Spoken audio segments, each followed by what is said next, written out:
आइए इसके ताल्लुक से भी एक हदीस आपके सामने पेश करूं। इब्ने माजा की रिवायत है, हदीस के रावी हजरत सौबान रजी अल्लाह ताला अन्हु हैं। हजरत सौबान कहते हैं अल्लाह के प्यारे नबी ने फरमाया लअलमन्ना क़वामम मिन उम्मती यातून बिहसनातिन अमसाल जिबाल तिहामत बीज़न। मेरी उम्मत के अंदर कुछ ऐसे भी लोग होंगे जो क़यामत के दिन बहुत बड़ी बड़ी नेकियां लेकर के आएंगे, पहाड़ के बराबर नेकियां लेकर के आएंगे। वो हाजी भी होंगे, वो नमाजी भी होंगे, वो तहज्जुद पढ़ने वाले भी लोग होंगे, वो बहुत बड़ी बड़ी नेकियां लेकर के आएंगे। फयजअलुहल्लाहु अज़्ज़ व जल्ल हबाअम मंसूरा, लेकिन अल्लाह ताला उनकी नेकियों को बर्बाद कर देगा, उनकी नेकियों को हवा में उड़ा देगा। उनकी नेकियां अल्लाह ताला के यहाँ कोई काम आने वाली नहीं होंगी, उनकी सारी नेकियां वेस्ट हो जाएंगी, बेकार हो जाएंगी, व्यर्थ हो जाएंगी। सहाबा ने कहा अल्लाह के नबी वो कौन लोग होंगे, वो कौन बदनसीब लोग होंगे जो नेकियों का पहाड़ लेकर के आएंगे मगर उनकी नेकियां बर्बाद हो जाएंगी। अल्लाह के नबी ने फरमाया अमा इन्नहुम मिन जिल्दतिकुम, ओ लोगों वो तुम्हारे ही जैसे लोग होंगे, वो तुम्हारे ही जैसे लोग होंगे। वो नमाज भी पढ़ेंगे, वो रोज़ा भी रखेंगे, वो सदका खैरात भी करेंगे। वलाकिन्नहुम इज़ा खलौ बिमहारिमिल्लाहि इंतहकूहा, लेकिन जब वो अकेले में आएंगे, जब वो तन्हाई में होंगे, जब वो रात के 12 बजे अपने कमरे में अकेले होंगे, तब वो गलत काम करेंगे, वो अल्लाह को नाराज़ करने वाले काम करेंगे, वो नाजायज़ काम करेंगे। उनकी तन्हाई गुनाहों से भरी हुई होगी, वो तन्हाई में गलत काम करेंगे, गुनाह के काम करेंगे।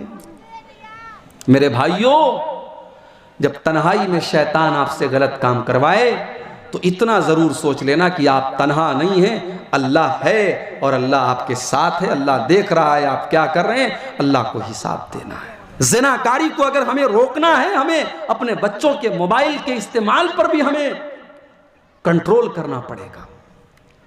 3-3 साल के बच्चे आज मोबाइल चला रहे हैं, 8-8 साल के 10-10 साल के लड़के और लड़कियां जो अभी कायदे से जवान भी नहीं हुए हैं, वो अपनी उम्र के आगे की चीज़ें देख रहे हैं और कर रहे हैं और सोच रहे हैं।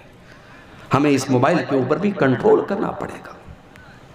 हमें फिर उसी आयत को याद करना है, ऐ ईमान वालों अपने आप को और अपने घर वालों को जहन्नम की आग से बचाओ। जहन्नम की आग से बचाने के लिए हमें इस मोबाइल के इस्तेमाल के ऊपर भी गौर करना पड़ेगा। कहीं ये मोबाइल तो हमारे बच्चों को जहन्नम की तरफ लेके नहीं जा रहा है। ज़करिया अलैहिस्सलाम को देखिए, ज़करिया अलैहिस्सलाम हज़रत मरियम की परवरिश कर रहे हैं, मरियम के खालू हैं वो, और हज़रत ज़करिया मस्जिद के अंदर रहते हैं, मेहराब के अंदर रहते हैं। हज़रत मरियम अभी छोटी सी बच्ची हैं, वो भी अपने खालू के साथ मस्जिद के अंदर रहती हैं, मेहराब के अंदर रहती हैं। हज़रत ज़करिया जब मस्जिद के बाहर से मस्जिद में आते हैं, देखते हैं मरियम के पास बेमौसम का फल रखा हुआ है। अनार का मौसम नहीं है, अनार रखा हुआ है। सेब का मौसम नहीं है, सेब रखा हुआ है। बेमौसम का फल रखा हुआ है। हज़रत ज़करिया हज़रत मरियम से सवाल करते हैं, या मरियम अन्ना लकी हाज़ा, ऐ मरियम ये फल तुम्हारे पास कहाँ से आया? क़ालत हुवा मिन इंदिल्लाह, हज़रत मरियम जवाब देती हैं, ऐ खालू जान ये फल तो अल्लाह ताला की तरफ से आया है। इन्नल्लाह यर्ज़ुक़ु मन यशाअ बिग़ैरि हिसाब, अल्लाह ताला जिसको चाहता है बग़ैर हिसाब के देता है। अल्लाह ने दिया है, अल्लाह दे रहा है, अल्लाह ताला बेहिसाब देता है, बग़ैर मौसम के भी अल्लाह ताला फल दे सकता है। अब हज़रत ज़करिया के दिल में ख़याल आया कि जब मरियम को बग़ैर मौसम में बग़ैर मौसम का फल मिल सकता है, तो मैं 70 साल का 80 साल का बूढ़ा हो गया हूँ, दुनिया के एतबार से मुझे औलाद नहीं मिल सकती, मगर अल्लाह जब बेमौसम का फल दे सकता है तो मुझे औलाद भी दे सकता है। हुनालिका दा ज़करिया रब्बहू, हज़रत ज़करिया ने जब गौर किया तो आसमान की तरफ हाथ उठाए और दुआ की, रब्बि हबली मिन लदुनका ज़ुर्रियतन तय्यबतन इन्नका समीउद दुआ, कि ऐ मेरे परवरदिगार, तू मरियम को बगैर मौसम का फल दे सकता है तो तू इस बूढ़े को औलाद भी दे सकता है। ऐ अल्लाह, तो मुझे नेक और साले औलाद अता फरमा, इन्नका समीउद दुआ, तू दुआ को सुनने वाला है।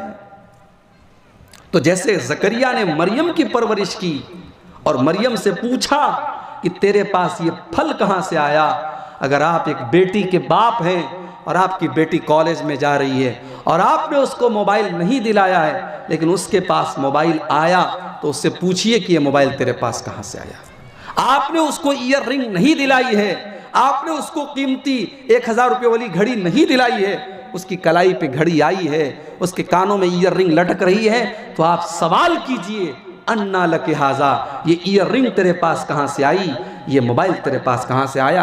ये सवाल करने का आपको हक है, क्योंकि आप गार्जियन हैं, आप उसके माँ बाप हैं और आपकी जिम्मेदारी है कि आपकी बच्ची कहाँ जा रही है, क्या कर रही है, आप सवाल करें मेरे प्यारे भाई। क़ू अनफुसकुम व अहलीकुम नारा, अपने आप को और अपने घर वालों को जहन्नम की आग से बचाओ।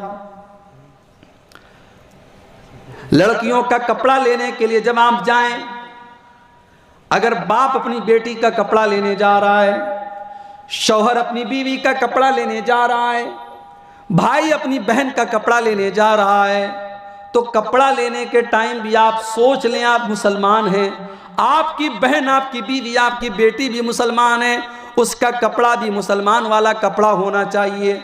अगर कपड़ा ऐसा है कि कपड़ा पहनने के बावजूद औरत का पूरा बदन नजर आ रहा है, कपड़ा पहनने के बावजूद औरत के अंदर के कपड़े भी बाहर से नजर आ रहे हैं, कपड़ा पहनने के बावजूद अगर औरत का पेट नजर आ रहा है, औरत का सीना नजर आ रहा है, औरत की पीठ नजर आ रही है, तो मेरे प्यारे भाइयों, हमसे बड़ा बेगैरत कोई नहीं होगा अगर हमने अपना ऐसा कपड़ा अगर अपनी बीवी को ला के दिया, अपनी बेटी को ला के दिया, अपनी बहन को ला करके दिया।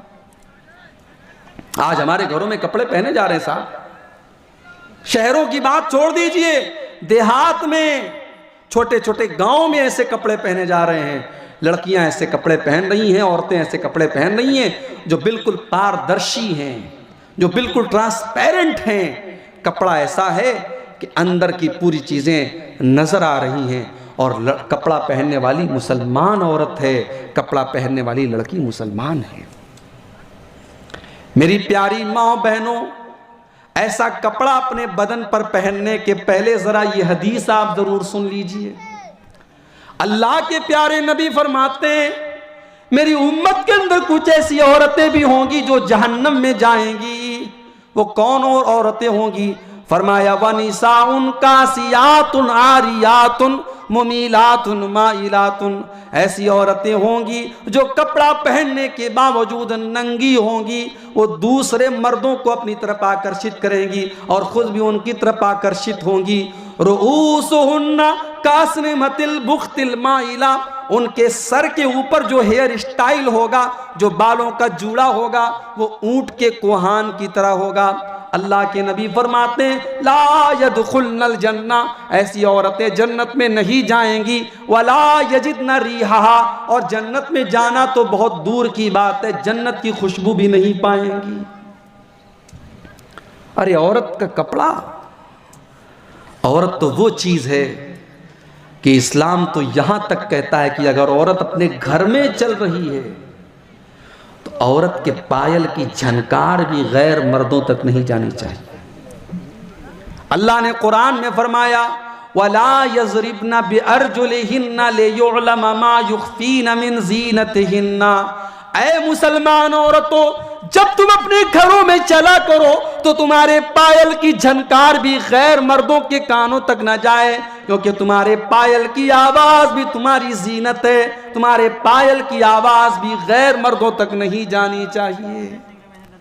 औरत तो इस्लाम की नजर में वो चीज है मेरे भाई। औरत अगर मोबाइल पर किसी से बातें कर रही है, औरत के दरवाजे पर घर के मकान के ऊपर कोई मेहमान आया है और औरत को उस मेहमान से कोई बातें करना है या मोबाइल पर किसी गैर मर्द से कोई बातें करना है, इस्लाम तो वो दीन है जिसने औरत को उस मोबाइल के ऊपर बात करने का तरीका भी कुरान के अंदर सिखाया है। अल्लाह ने फरमाया कि ऐ ईमान वाली औरतों, जब तुम्हारे दरवाजे पर कोई गैर मर्द आ जाए, या आज के दौर के हिसाब से मैं कह सकता हूं कि ऐ मुसलमान औरतों, जब तुम्हारे मोबाइल पर किसी गैर की कॉल आ जाए, किसी नए नंबर से कॉल आ जाए, किसी अजनबी आदमी की कॉल आ जाए, तो तुम कैसे बात करोगी? कुरान कहता है फला तखज़ाना बिल क़ौलि फ़यत्मअल्लज़ी फ़ी क़ल्बिही मरज़, कि तुम उससे नरमी के साथ बात ना करना, तुम उसके साथ लचक के साथ बात ना करना, कहीं ऐसा ना हो कि सामने वाले के दिल में तुम्हारे लिए गलत ख्याल पैदा हो जाए। तुम मोबाइल के ऊपर किसी गैर मर्द से बहुत मिठास के साथ बात मत करो, कहीं ऐसा ना हो कि उसके दिल में गलत ख्याल पैदा हो जाए। जो इस्लाम ये तालीम दे रहा है कि मुसलमान औरत किसी गैर मर्द के साथ लचक के साथ, लोच के साथ, मिठास के साथ, सरलता के साथ बात न करे बल्कि कड़क अंदाज में बात करे, वो इस्लाम क्या इस बात की इजाज़त दे सकता है कि एक मुसलमान लड़की ऐसा कपड़ा पहने जो बिल्कुल यानी उसको उसके जिस्म की नुमाइश कर रहा हो, और ऐसा कपड़ा पहन करके वो मार्केट में जाए, वो जलसे में जाए, वो किसी के घर जाए, शादी ब्याह में जाए? नहीं मेरे भाइयों, इस्लाम इसकी इजाज़त नहीं देता है। और हैरत मुझे उन लड़कियों पर नहीं है, हैरत मुझे उनके बाप के ऊपर है, उनकी माँ के ऊपर है, उनके भाइयों के ऊपर है, जो अपनी बहन बेटियों को ऐसे कपड़े दिलाते हैं। ऐसे भाइयों के लिए और ऐसे शौहरों के लिए भी एक हदीस आपको सुनाना चाहता हूं। जाते जाते वो हदीस भी सुन लीजिए। अगर आप अपने घर की बहू बेटी को ऐसा कपड़ा ला करके दे रहे हैं, अगर आप ऐसा कपड़ा अपनी बहू बेटी को ला करके दे रहे हैं कि कपड़ा पहन करके उसका बदन नजर आ रहा है, वो ट्रेन में जा रही है, लोग उसको घूर घूर के देख रहे हैं, वो रास्ते में चल रही है, लोग उसको तमाशा बना रहे हैं, अगर ऐसा कपड़ा आपने अपनी बहू बेटी को ला के दिया है, तो जरा ये हदीस भी आप सुन लीजिए। अल्लाह के नबी फरमाते हैं सलासतुन ला यंजुरुल्लाहु इलैहिम अज़्ज़ व जल्ल यौमल क़ियामह, क़यामत के दिन 3 लोग ऐसे होंगे जिनकी तरफ अल्लाह ताला देखेगा भी नहीं, न तो उनसे बात करेगा, न उनको गुनाहों से पाको साफ करेगा, न उनको अल्लाह ताला उनकी तरफ रहमत की नज़र से देखेगा। 3 लोग ऐसे बदनसीब होंगे कि क़यामत के दिन अल्लाह ताला उनकी तरफ देखेगा भी नहीं। कौन 3 लोग होंगे? नंबर 1, अल-आक़ु लिवालिदैहि, अपने माँ बाप को दुख देने वाला, अपने माँ बाप से रिश्ता तोड़ने वाला, रिश्ता काटने वाला, अपने माँ बाप को सताने वाला। माँ बाप ने पैदा किया है आपको, पैदा करने वाला अल्लाह है, मगर उसने जरिया बनाया है आपके माँ बाप को। माँ बाप जैसे भी हों, उनकी बातें गलत भी हों, तब भी आपको इसका अधिकार नहीं है कि आप माँ से बात ना करें, आप बाप से बात ना करें। हमने इसी इलाके में और इसी समाज में हमने देखा, लड़के ने पैसा कमा लिया, बाप से बात नहीं कर रहा है, माँ से बात नहीं कर रहा है। तुम दुनिया की नजर में बहुत बड़े पैसे वाले बन जाओ, इज्जत वाले बन जाओ, समाज में मकाम पा जाओ, लेकिन अगर तुमने अपने माँ बाप को नाराज किया है, तुमने अगर अपने माँ बाप से रिश्ते को काटा है और रिश्ते को तोड़ा है, तो याद रखो कल क़यामत के दिन अल्लाह ताला तुम्हारी तरफ देखेगा भी नहीं, बात भी नहीं करेगा। अल्लाह को लिवालिदैहि, अपने माँ बाप को सताने वाला, माँ बाप को दुख देने वाला। नंबर 2, वल मरअतुल मुतरज्जिला, ऐसी औरत जो मर्दों के जैसी चाल ढाल अपनाए, टी शर्ट और पैंट पहन करके चले,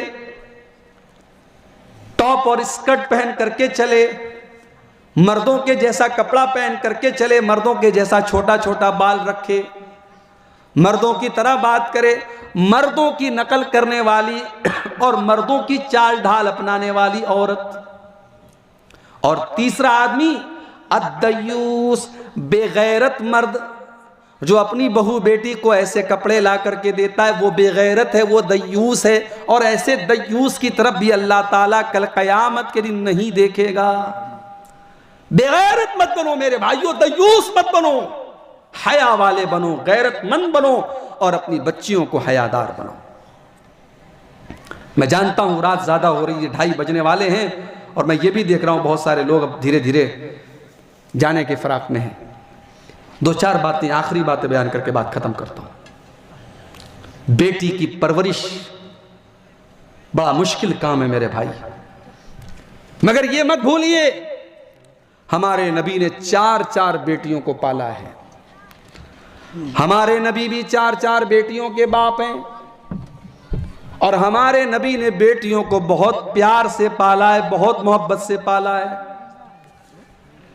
मैं यहां पर एक बात आपसे यह भी कहना चाहूंगा, अपनी बेटियों को प्यार दो मेरे भाइयों।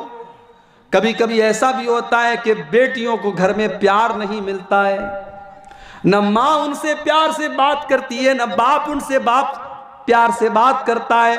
जब घर में उनको प्यार नहीं मिलता है तो मोबाइल पर कोई छोटा सा आई लव यू बोल दे, आई मिस यू बोल दे, तभी वो लड़की पिघल जाती है। जब घर से मोहब्बत नहीं मिलती है तो बाहर से कोई भी मोहब्बत का दावा करे लड़की फौरन एक्सेप्ट कर लेती है। अपनी बेटियों को प्यार दो, अपनी बेटियों को मोहब्बत दो, अपनी बेटियों को रिस्पेक्ट दो। हमने इसी समाज में ऐसी भी लड़कियों को देखा है, बाप उनसे जिंदगी बर्बाद नहीं करता है।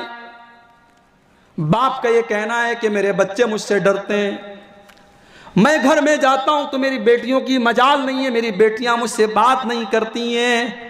मेरे प्यारे भाई, ये किसका तरीका है? ये कम से कम इस्लाम का तरीका तो नहीं है, ये जनाब मुहम्मदुर रसूलुल्लाह सल्लल्लाहु अलैहि वसल्लम का तरीका तो नहीं है। मेरे नबी तो अपनी बेटियों से बहुत प्यार करते थे, बहुत मोहब्बत करते थे। अल्लाह के रसूल की 4 बेटियां थीं।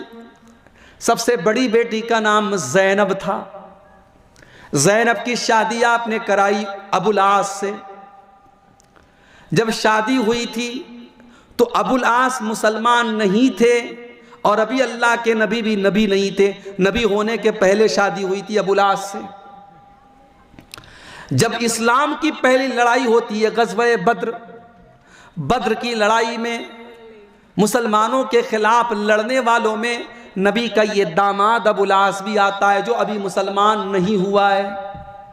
अपनी कौम के दबाव में, प्रेशर में अबुल आस भी इस लड़ाई के मैदान में आते हैं। और जब जंग खत्म हो जाती है और गिरफ्तार होने वाले कैदियों को जब पकड़ करके लाया जाता है, उन कैदियों में नबी अकरम के ये दामाद अबुल आस भी गिरफ्तार होकर के आते हैं।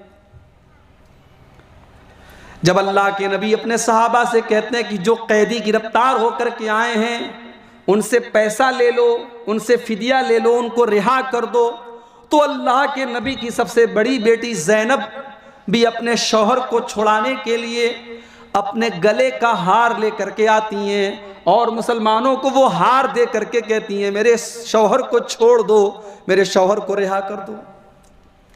जब अल्लाह के रसूल के सामने आपकी बेटी का वो हार लाया जाता है, अल्लाह के नबी अपनी बेटी के हार को पहचानते थे। ये हार अल्लाह के नबी की पहली बीवी हजरत खदीजा ने अपनी बेटी ज़ैनब को उनकी शादी के मौके पर दिया था। अल्लाह के नबी अपनी बेटी के हार को देखते हैं, नबी अकरम की आंखों से आंसू बहने लगते हैं, नबी अकरम ज़ारो कतार रोने लगते हैं और अपने साहबा से कहते हैं, ओ मुसलमानों, अगर हो सके तो ज़ैनब का हार उसको वापस कर दो, ये मेरी बीवी खदीजा की यादगार है, ये मेरी बीवी खदीजा ने अपनी बेटी की शादी के मौके पर दिया था। मुसलमानों ने वो हार वापस कर दिया। अल्लाह के नबी अपनी बेटियों से इतना प्यार करते थे मेरे भाई। ग़ज़वा बद्र का मौका था, सारे सहाबा इस लड़ाई में जाने के लिए बेताब बने हुए थे। नबी की बेटी रुक़ैया की तबीयत खराब है। हजरत रुक़ैया को चेचक के दाने निकले हुए हैं, बीमार है, बिस्तर पे पड़ी हुई हैं। उनके शौहर हजरत उस्मान गनी अल्लाह के नबी के पास आते हैं। अय अल्लाह के नबी, इस्लाम की पहली लड़ाई होने वाली है और मेरी बीवी बीमार है, मैं क्या करूं? अल्लाह के नबी कहते, उस्मान तुम अपनी बीवी की इयादत करो, तुम अपनी बीवी का ख्याल रखो। मैं तुम्हें गारंटी देता हूं, तुम्हें गज़वे बद्र में शामिल होने का पूरा पूरा सवाब मिलेगा, तुम्हारे सवाब में कोई कमी नहीं आएगी। अय उस्मान गनी, मैं गारंटी लेता हूं, तुम मेरी बेटी का ख्याल रखो, मेरी बेटी बीमार है। अल्लाह के नबी अपनी बेटियों से इतना प्यार करते थे कि अपनी बेटी का ख्याल रखने के लिए अपने दामाद को आपने जंग के मैदान में जाने नहीं दिया। और आगे बढ़िए, नबी की सबसे छोटी बेटी का नाम कोई बता सकता है? सबसे छोटी बेटी का नाम फातिमा है। अल्लाह के नबी ने अपनी सबसे छोटी बेटी फातिमा की शादी हजरत अली से की। अल्लाह के नबी अपनी सबसे छोटी बेटी से बहुत प्यार करते थे, बहुत लाड प्यार करते थे। अम्मा आयशा फरमाती हैं, जब हजरत फातिमा आपसे मिलने के लिए कभी आती थी तो अल्लाह के नबी अपनी बेटी के इस्तकबाल में खड़े हो जाते थे और अपनी बेटी का हाथ पकड़ करके चूम लेते थे और अपनी बेटी का इस्तकबाल करते थे और कहते थे, मरहबम बिबनती, मेरी बेटी तेरा स्वागत है, मेरी बेटी तेरा वेलकम है, तेरा खैर मकदम है। और अल्लाह के नबी अपनी कुर्सी पर अपने बगल में अपनी बेटी फातिमा को बिठाते थे। बेटी से प्यार करो मेरे भाइयों, बेटी से प्यार करना नबी की सुन्नत है। बेटी को मनहूस मत समझो, बेटी को बोझ मत समझो। यह अलग बात है कि हमारे समाज में बहुत सारी रस्में, जैसे जहेज की रस्म है, इस रस्म ने बेटी को एक बोझ बना दिया है। इस रस्म को खत्म करो, बेटी को बोझ मत समझो। बेटी बोझ नहीं है, बेटी तो आपको जहन्नम की आग से बचाने का काम करती है। अल्लाह का वो फरमान मैं आपको फिर से याद दिला रहा हूं, कू अनफुसकुम व अहलीकुम नारा, अपने आप को और अपने घर वालों को जहन्नम की आग से बचाओ। अपनी बेटियों को हयादार बनाओ, जैसे हजरत शुएब ने अपनी बेटियों को हयादार बनाया था। और यही वाकया मैं सुना करके बात खत्म करता हूं, क्योंकि हमारे बंगला के जो वक्ता हैं हजरत अली साहब वो तशरीफ ला चुके हैं। ये आखिरी बात मैं बयान कर रहा हूं आपके सामने। हजरत शुएब मदियन में रहते थे, उनकी 2 बेटियां थी। शुएब बीमार थे, बूढ़े थे, घर में बकरियां थीं, बकरियों को पानी पिलाने का मसला था, बकरियों को चारा खिलाने का मसला था, सारा काम उनकी बेटियां करती थी। एक दिन हजरत शुएब की दोनों बेटियां अपनी बकरियों को लेकर के गांव के कुएं पर पानी पिलाने के लिए जाती हैं। वहां मर्दों की लाइन लगी थी, वो दोनों लड़कियां मर्दों की लाइन से अलग खड़ी थी अपनी बकरियों को लेकर के। इत्तेफाक से उसी वक्त हजरत मूसा अलैहिस्सलाम मदियन पहुंचे। बहुत लंबा सफर करके हजरत मूसा मदियन पहुंचे थे, थके हारे थे, एक पेड़ के नीचे बैठे हुए थे। हजरत मूसा की नजर पड़ी कि मर्दों की लाइन लगी है और 2 लड़कियां अपनी बकरियों को लेकर के किनारे खड़ी हैं। हजरत मूसा आए और पूछा कि माँ खतबुकुमा, क्या बात है, तुम दोनों यहां क्यों खड़ी हो? लाइन में लग करके जल्दी से अपनी बकरियों को पानी क्यों नहीं पिला लेती हो?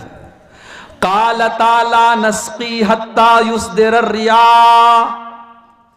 शुएब अलैहिस्सलाम की लड़कियों ने जवाब दिया कि मर्दों की लाइन में लग करके हम अपनी बकरियों को पानी नहीं पिलाएंगे, ये हमारे बाप ने हमें नहीं सिखाया है। हमारी तरबियत ऐसी नहीं हुई है कि हम मर्दों की लाइन में लगे। आज मुसलमान लड़कियां ट्रेनों पर और बसों पर मर्दों के बगल में बैठती हैं। अब तो मर्दों की लाइन में लड़कियों की, औरतों की लाइन पहले अलग लगती थी, अब तो बहुत सारी जगहों पर एक ही लाइन लगती है। स्टेशन पर टिकट के लिए भी अब एक ही लाइन लग रही है। मुसलमान औरत मर्दों के साथ टच नहीं करती है, उनसे सट करके नहीं खड़ी होती है। यह हजरत शुएब की बेटियों ने सिखाया। उसके बाद कहती हैं, वह अबूना शैखुन कबीर, हमारा बाप बूढ़ा है, बिस्तर पे पड़ा हुआ है, वरना बकरियों को पानी पिलाना ये हमारा काम नहीं है, ये तो मजबूरी में हमको करना पड़ रहा है, वरना ये हमारा काम नहीं है।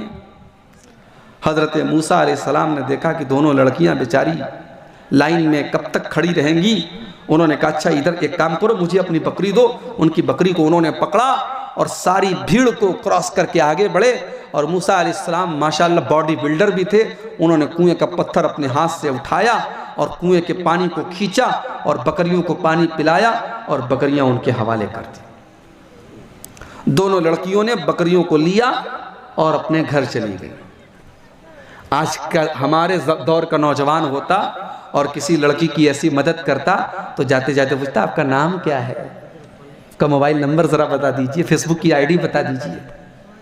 हज़रत मूसा अलैहिस्सलाम ने एक मुसलमान नौजवान का कैरेक्टर पेश किया कि अगर कोई लड़की है, कोई औरत है, मुसीबत में घिरी है तो उसकी कमज़ोरी का फ़ायदा मत उठाओ, उसकी मदद करो और मदद करके उसका मोबाइल नंबर हासिल करने की और उसका नाम पूछने की ज़रूरत मत महसूस करो। दोनों लड़कियां चली गईं। अब मूसा अलैहिस्सलाम आए, अब फिर पेड़ के नीचे बैठ गए।